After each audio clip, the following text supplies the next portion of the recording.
Since they began dating 2 years ago, millions of words have been written and spoken about Prince Harry and Meghan Markle. It was the public outing that every dedicated royal watcher has been waiting for. Their lives have been analysed, their relationship scrutinised.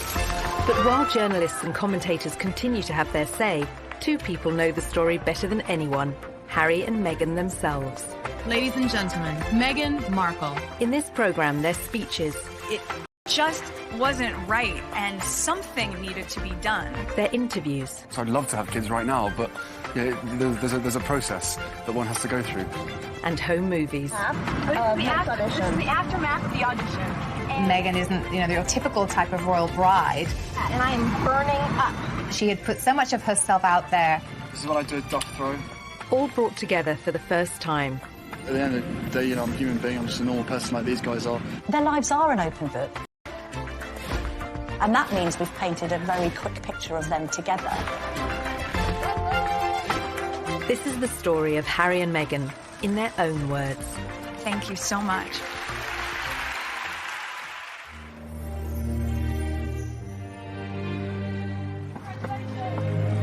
This afternoon, Prince Harry and Meghan Markle stepped hand in hand into the sunken garden at Kensington Palace. November 27th, 2017, and Harry and Meghan broke the news the world had been waiting for.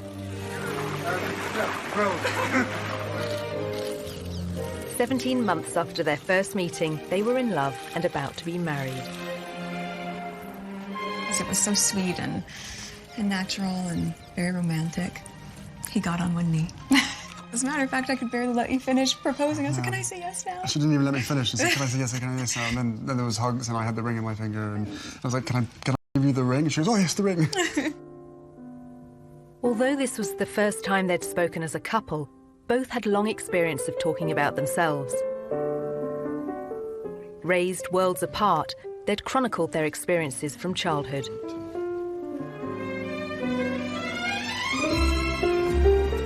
For Meghan, that was spent in Los Angeles, California, where she was born to her white father, Tom, and African-American mother, Doria. It was the late 70s when my parents met. My dad was a lighting director for a soap opera, and my mom was a temp at the studio. I like to think he was drawn to her sweet eyes and her afro, plus their shared love of antiques. Whatever it was, they married and had me. They moved into a house. What it was not, however, was diverse. And there was my mom, caramel in complexion, with her light-skinned baby in tow, being asked where my mother was, since they assumed she was the nanny. Nice, huh? You like these ponytails? With both parents working in the Hollywood entertainment industry, Meghan developed an early love of the stage. She would often visit her father as he worked behind the scenes on a long-running TV sitcom. It was considered so risque, some viewers even organised a boycott. There was a show called Married with Children. Do you remember that Seen it, show? yeah, absolutely, yeah. So I grew up on the set of Married with Children every day after school for 10 years. I was there. Wow. I know. It's a very perverse place for a little girl who went to Catholic school, no less, to grow up. There were a lot of times my dad would say, Meg, why don't you go and help with the craft services room over there? This is just a little off-color for your eyes. I wasn't allowed to watch it at home. I could watch the end credits, so I could give the screen a kiss when I saw my dad's name go by. I mean, they seem very close as father-daughter. And, I mean, she was a striking child. She was beautiful. And everyone would comment on how cute she was. But beyond that, and more important than that, was the fact she was just a very nice little girl and very respectful and just really a sweet kid to be around. Meghan's parents divorced when she was still at primary school. She and her mother Doria lived in a relatively comfortable neighbourhood. But LA at that time was riven by racial tensions, and in April 1992, they boiled over. The acquittal of 4 white policemen filmed beating a black motorist sparked nearly a week of ferocious rioting. The city pretty much burned in South Los Angeles. Skies were black, ashes everywhere. You didn't know how far they were going to reach, or you didn't think they were going to stop. It was kind of just like being in another world. The violence claimed 63 lives. 2,000 people were injured and 12,000 arrested. As it spread north towards Meghan's school, the 10-year-old and her mother had to run for shelter. They had let us go home during the riots, and there was ash everywhere. Oh my God, Mommy, it's snowing. No. Imagine any parent would want to keep their child inside, because when your city's burning, when you fear for your life, children shouldn't have to experience that.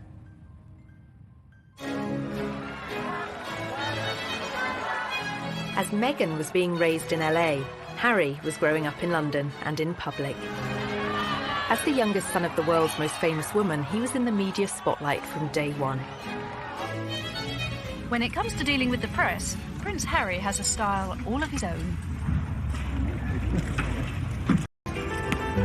But despite the constant presence of the cameras, Princess Diana was determined to surround Harry and his older brother William with laughter and fun.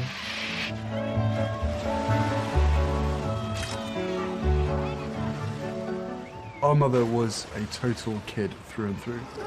When everybody says to me, so she was fun, give us an example, all I can hear is her laugh in my head.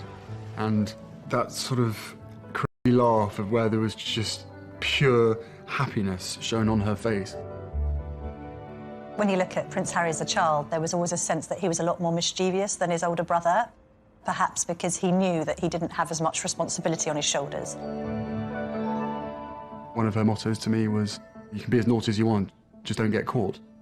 She was one of the naughtiest parents. She would come and watch us play football and smuggle sweets into our socks. And I mean, like literally walking back from a football match and having sort of 5 packets of Starburst, and just the whole shirt was just bulging with sweets. I think that very much appealed to Prince Harry's character and sense of humour, this idea that he could be a bit of a royal rebel like his mum and still get away with it. As part of his privileged upbringing, Harry was sent to Wetherby School in London's Notting Hill, where fees are more than £7,000 per term. At the same time, Meghan, 3 years his senior, was a pupil at Los Angeles' Little Red Schoolhouse. With its strong academic and artistic reputation, it was a favourite for Hollywood families. But some of the city's most deprived areas were just a short drive away, areas she'd frequently visit along with both her parents. My mom and dad came from little, so they made a choice to give a lot. Buying turkeys for homeless shelters at Thanksgiving, delivering meals to patients in hospice care, donating any spare change in their pockets to those asking for it. This is what I grew up seeing, so that is what I grew up being. A young adult with a social consciousness to do what I could, and to, at the very least, speak up when I knew something was wrong. In character was only just forming, but it would soon propel her onto the national stage. In 1993, the young schoolgirl took on a powerful multinational corporation, taking her complaint all the way to the White House.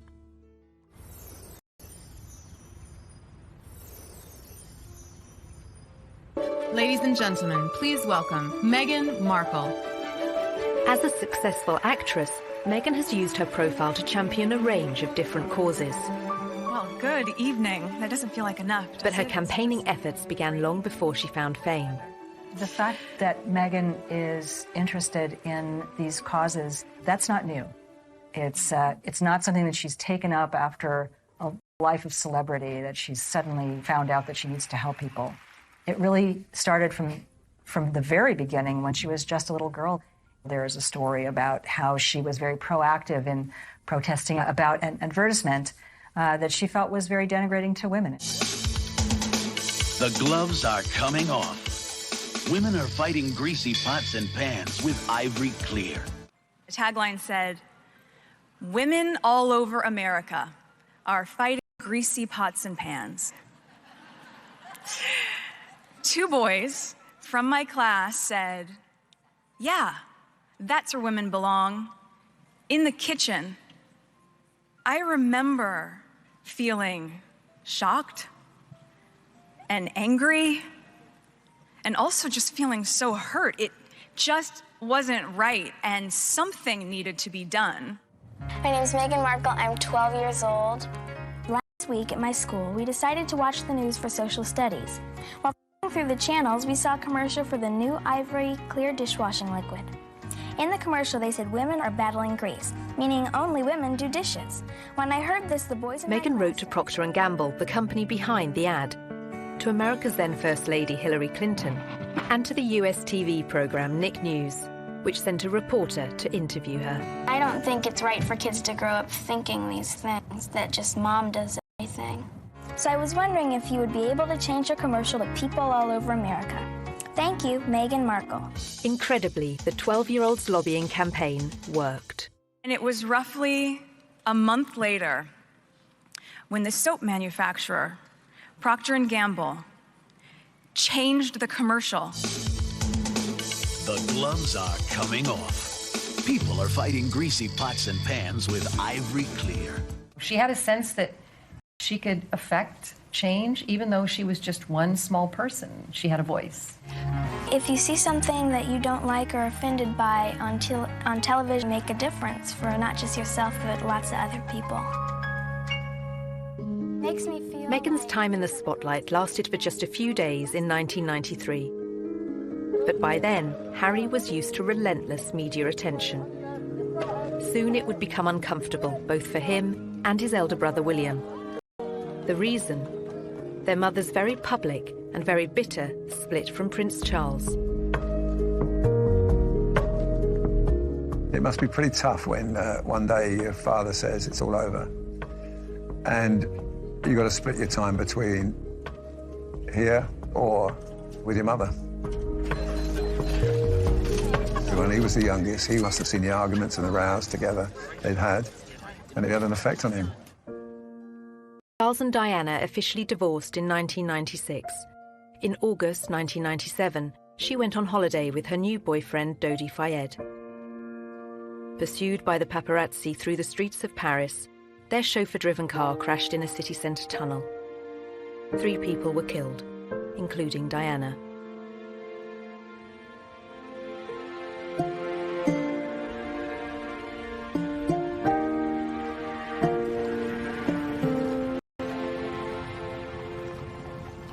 My mother had just died, and I had to walk a long way behind her coffin, surrounded by thousands of people watching me while millions more did on television. I think everybody who witnessed the funeral and that young child walking behind his mother's coffin reflected on it and thought, goodness me, what effect is this going to have on this boy's life growing up? I don't think any child should be asked to do that, under any circumstances. I don't think it would happen today. Well, we now know, actually, the true effect that Diana's death had on both Harry and William. Prince Harry spoke extremely openly about the fact that that had a profound effect, that he completely went off the rails, he couldn't cope with it. I can safely say that losing my mum at the age of 12 and therefore shutting down all of my emotions for the last 20 years has had a quite serious effect on not only my personal life but also my work as well.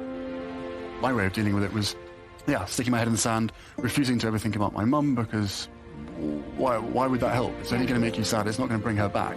So from an emotional side, I was like, right, don't ever let your emotions be part of anything. Obviously, you know, he speaks from the heart. I mean, Diana was a super mother, and to lose that person such a young age must have been terrible for him, and he said that.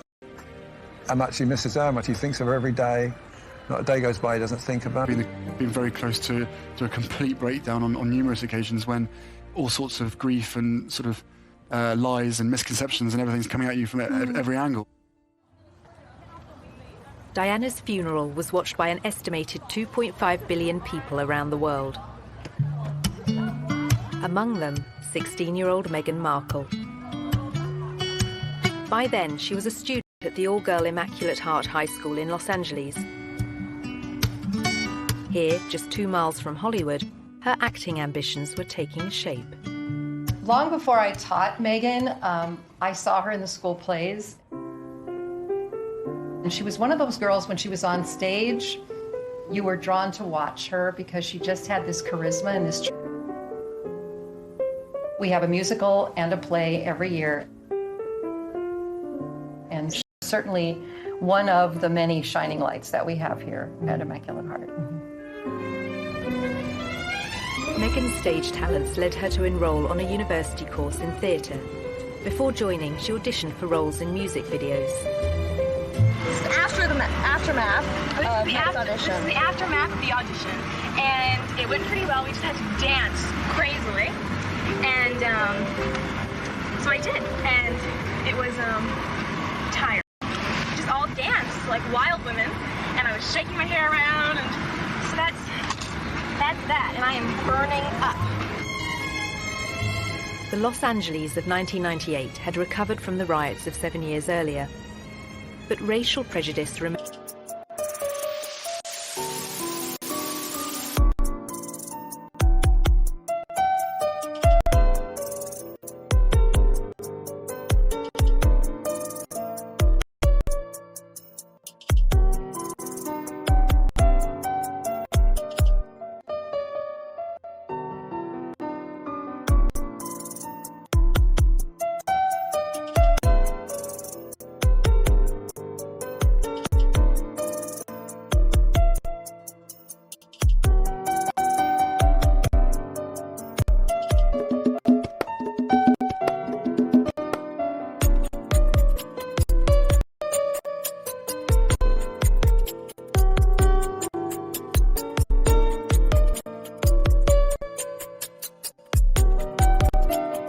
Surface, as Meghan was soon to witness firsthand. I was home in LA on a college break when my mom was called the N-word. We were leaving a concert and she wasn't pulling out of a parking space quickly enough for another driver. My skin rushed with heat, a whisper of words so hushed they were barely audible. "It's okay, Mommy." I was trying to temper the rage-filled air permeating our small silver Volvo. This is something that has happened for people of color since we've been brought to this country some 400 years ago. It's unfortunate because racism hurts. You know, just to talk about it, it hurts. And kids don't need to hurt. They shouldn't have to. I shared my mom's heartache, but I wanted us to be safe. We drove home in deafening silence, her chocolate knuckles pale from gripping the wheel so tightly.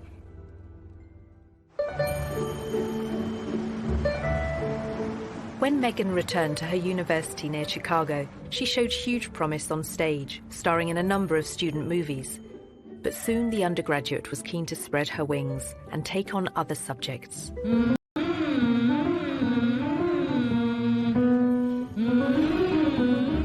I had always been the theater nerd at Northwestern University. I knew I wanted to do acting, but I hated the idea of being this cliché, a girl from LA who decides to be an actress. I wanted more than that. And I'd always loved politics, so I ended up changing my major completely and double majoring in theater and international relations. As part of her degree, Meghan won an internship at the US Embassy in Argentina. In 2002, the country was in financial crisis. Meghan was sent to greet a top White House official, whose car was then surrounded by placard-waving demonstrators. It was their economic devaluation, and our Secretary of the Treasury at the time was there. So I'm 20 years old, in Buenos Aires, in a motorcade, doing that whole thing. I thought for sure I would still have a career in politics. And then I came back to LA for Christmas, and a friend of mine from college introduced me to this manager. The manager had watched one of Meghan's student films and said he could find her cinema and TV work in return for a 10% cut of her earnings. But, as she was soon to discover, the competition for roles was fierce. A young actor, actress trying to break into the business, it is not easy. My parents had been so supportive, watching me audition, trying to make ends meet. taking all the odds and ends jobs to pay my bills. I was doing calligraphy, and I was a hostess at a restaurant, and all those things that actors do. There's so many people out here who want to get into the entertainment industry. It's difficult. I had a beat-up Ford Explorer Sport that rattled like a steamboat engine in the morning. Audition to audition, just as I was. I mean, you really have to be very self-promoting, and you have to be willing to, knock on doors and be very motivated and have good self-esteem, because you could get eaten alive out here.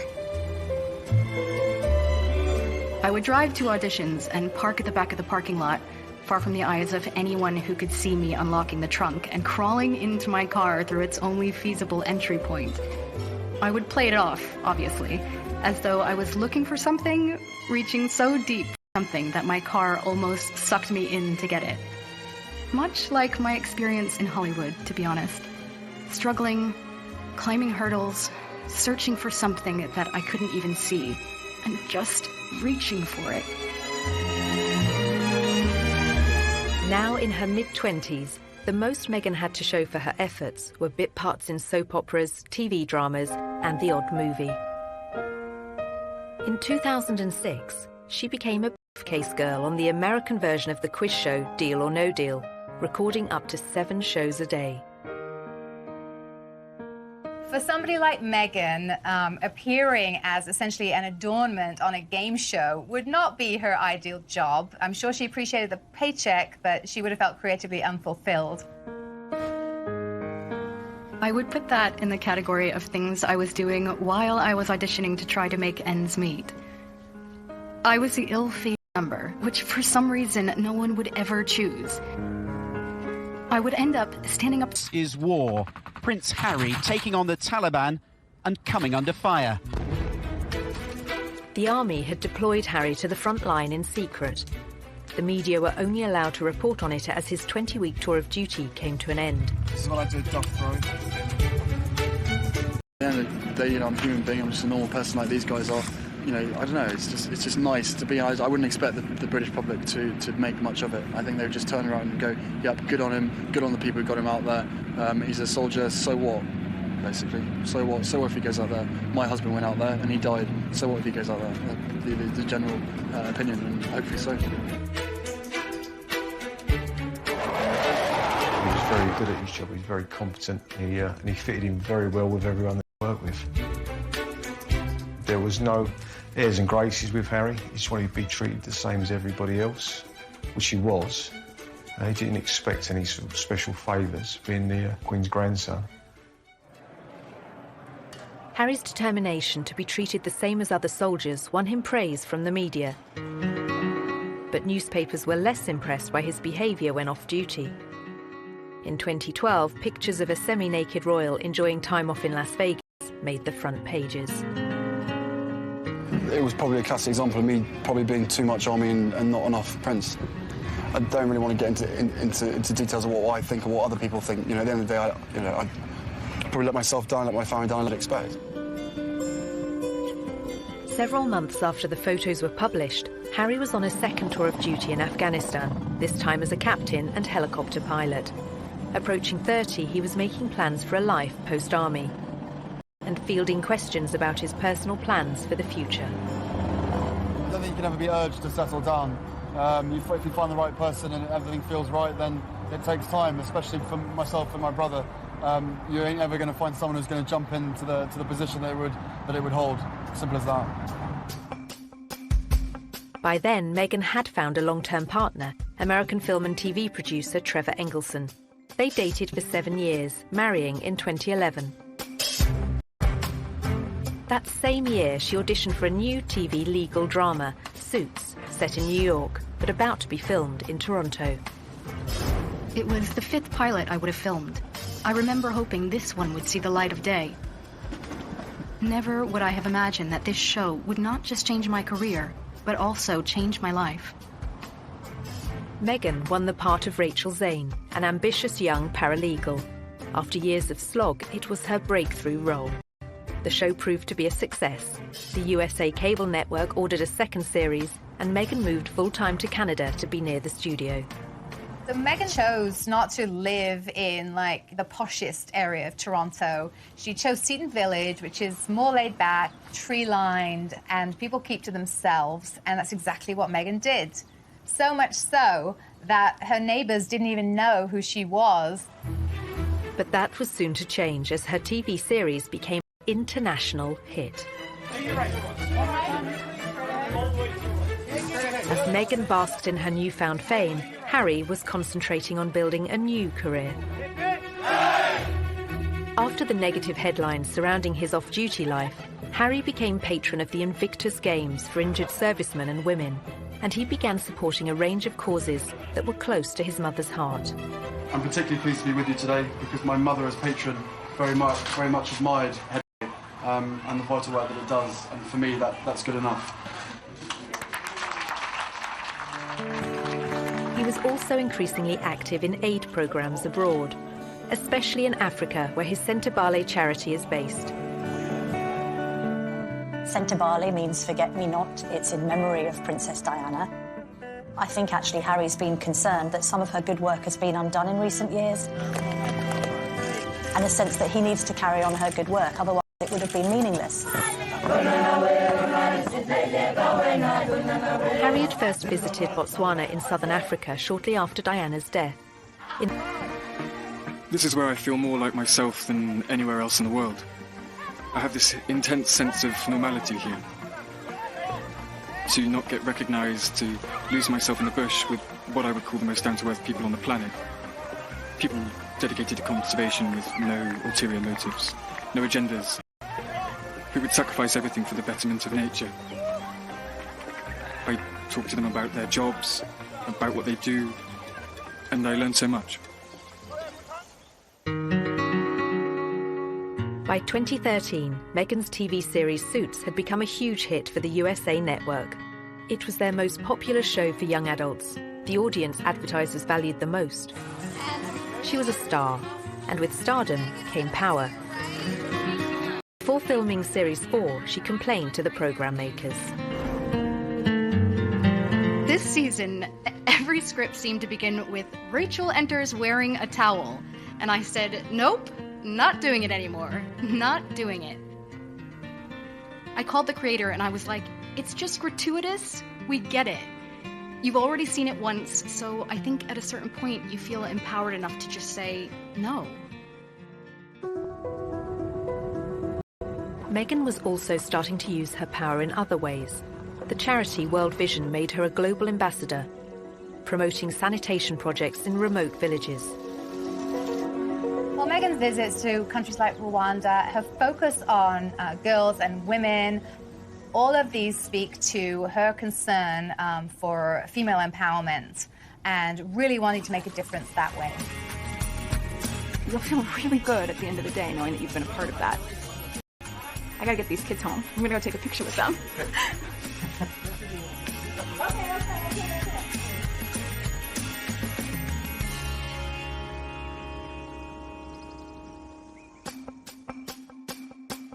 Meghan's fame had coincided with sadness in her personal life. In 2013, she and Trevor Engelson divorced after 9 years together and 2 years of marriage. Although neither has ever spoken publicly about the split, commentators attributed it to the distance between them. While Meghan concentrated on her TV work in Toronto, he remained in LA. At 31, Harry was also unattached, despite a series of girlfriends and a reputation as one of the world's most eligible bachelors. I said to Prince Harry, when are you going to get married? And he said, when are you going to get married? He always had a string of pretty serious relationships with pretty serious women. I don't think that worked simply because, although she loved him, she didn't love the status of monarchy and the baggage that he came with him. And then Cressida Bonus, again, another very bright spark, lovely girl. Again, loving Harry and being with Harry, but not the circus that comes around him. In 2015, a year after that latest split, Harry went on a tour of New Zealand and revealed his strong desire to start a family. Of course, I'd love to have kids right now, but yeah, there's a process that one has to go through. And, you know, Tours like this is great fun. Hopefully I'm doing all right by myself. It would be great to have someone else next to me to share the pressure. But, you know, time will come. Whatever happens, happens, I guess. The relationship he craved was just a year away. When he first met Meghan in London in July 2016, they discovered much in common. Both their parents had divorced when they were young. They were famous, wealthy, and had a shared interest in the developing world. It was one of the first things we started talking about when we met, was just the different things that we wanted to do in the world and how passionate we were about seeing change. I think that was, that's what got date 2. Soon after that second date, their first holiday, Harry invited Meghan to the country he'd first visited in the aftermath of his mother's death 19 years earlier. I think about 3, maybe 4 weeks later, that I managed to persuade her to come and join me in Botswana, and we camped out with each other under the stars. She came and joined me for 5 days out there, which was absolutely fantastic. So then we were really by ourselves, which was crucial to me, to make sure that we had a chance to get to know each other. Yeah. The couple kept their relationship secret throughout the summer of 2016. But then, at the end of October, the first headline appeared. You have a story like that and it breaks, and the rest of Fleet Street is then playing catch-up. And it was then after the story broke that you found people descending on Meghan's house, chasing after anyone that ever knew her, chasing after family members. I think both of us were totally surprised by the reaction after the first 5-6 months of when we had to ourselves of what actually happened from then. So I think you can have as many conversations as you want and prepare as much as possible, but we were totally unprepared for what happened after that. Some reports concentrated on Meghan's family neighbourhoods in LA. Others focused on the breakup of her parents' marriage and her relationships with her half-sister and half-brother. There's a misconception that because I have worked in the entertainment industry that this would be something I would be familiar with. That I've never been part of tabloid culture. I've never been in pop culture to that degree. I made the choice to not read anything.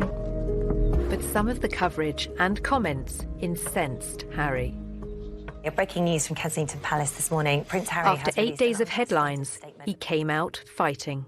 I think that's one of the strongest statements I've ever heard come out of a palace.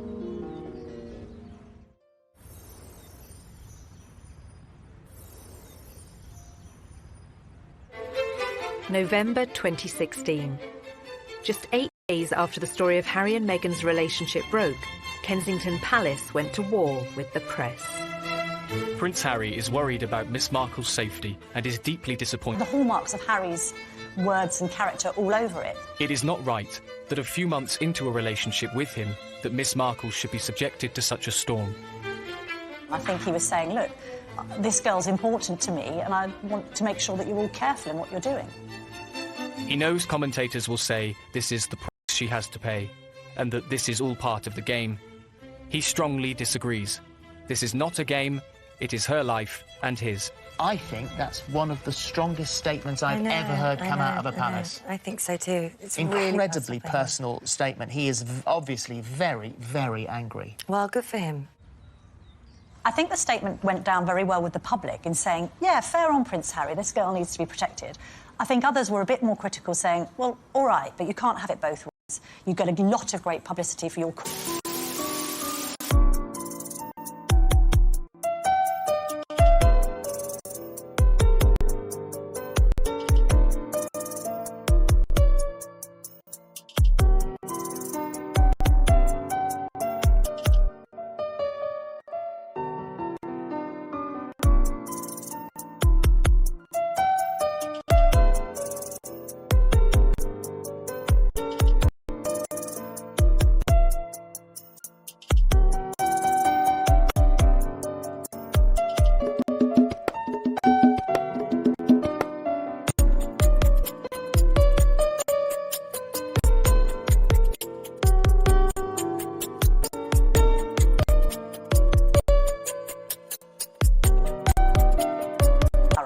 If we want to find out about your private life, we're entitled to. Poring over Meghan's private life continued. Journalists scoured her social media accounts looking for more clues about her relationship with Harry. They found she'd posted photos of herself with a bracelet similar to one worn by him. To all my TIG friends, after 3 beautiful years on this adventure with you, it's time to say goodbye. In April 2017, Meghan began withdrawing from social media to successful lifestyle website The TIG, posting a farewell message to all her readers. Keep laughing and taking risks, and keep being the change you wish to see in the world. Thank you for everything, Meghan Markle.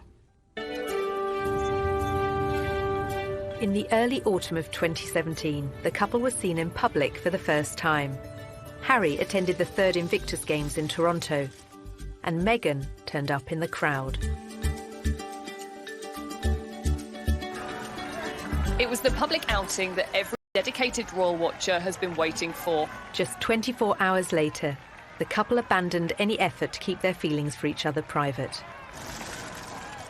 The setting for this first public date was extraordinary, with no attempts to hide away as they watched the wheelchair tennis at the Invictus Games. It was open to the public. Anybody could go and watch the wheelchair tennis match, although it has to be said, I don't know how many people were actually watching the wheelchair tennis match because a lot of people were watching Harry and Meghan. Just 6 weeks after their very public appearance, the couple had a very private moment. Meghan was staying with Harry at Nottingham Cottage, his 2-bedroomed home set within the Kensington Palace estate. He proposed, and she accepted. The ring is obviously yellow gold, because that's her favourite. And the main stone itself is sourced from Botswana. And the little diamonds either side are from my mother's jewellery collection, to make sure that she's with us on this crazy journey together. And it's beautiful, and he designed it. It's incredible. Yeah. Make sure it stays on that finger. Of course. What do you think your mother would have thought of Meghan or said about Meghan? Oh, they'd be thick as thieves. Without question. I think she would be over the moon, jumping up and down, so excited for me.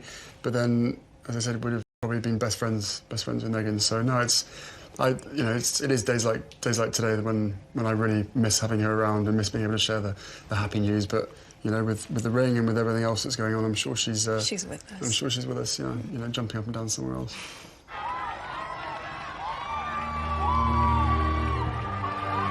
Since the announcement, Meghan has become the fresh face of royalty, connecting with a new generation, just as Harry's mother once did. I know that I'm in love with this girl, and I hope that she's in love with me. But we still had to sit down on the sofa, and I still had to have some pretty, frank conversations with her to say that, what you're letting yourself in for, it's a big deal. It's not easy for anybody. But I know that, at the end of the day, she chooses me, and I choose her, together as a team. After a life spent on the other side of the Atlantic, Meghan is now planning to become a UK citizen. She and Harry have also spoken of their wish for the Commonwealth. But now, with their wedding fast approaching, their focus, for the moment, is firmly on May the 19th. We're a couple. We're in love. I'm sure there will be a time when we will have to come forward and present ourselves and have stories to tell. But I hope what people...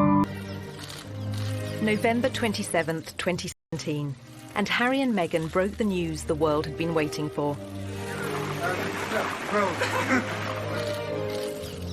17 months after their first meeting, they were in love and about to be married. It was so sweet and natural and very romantic. He got on one knee. As a matter of fact, I could barely let you finish proposing. I was like, can I say yes now? She didn't even let me finish. She said, can I say yes, can I say yes now? And then there was hugs, and I had the ring in my finger, and I was like, can I give you the ring? And she goes, oh, yes, the ring. Although this was the first time they'd spoken as a couple, both had long experience of talking about themselves. Raised worlds apart, they'd chronicled their experiences from childhood.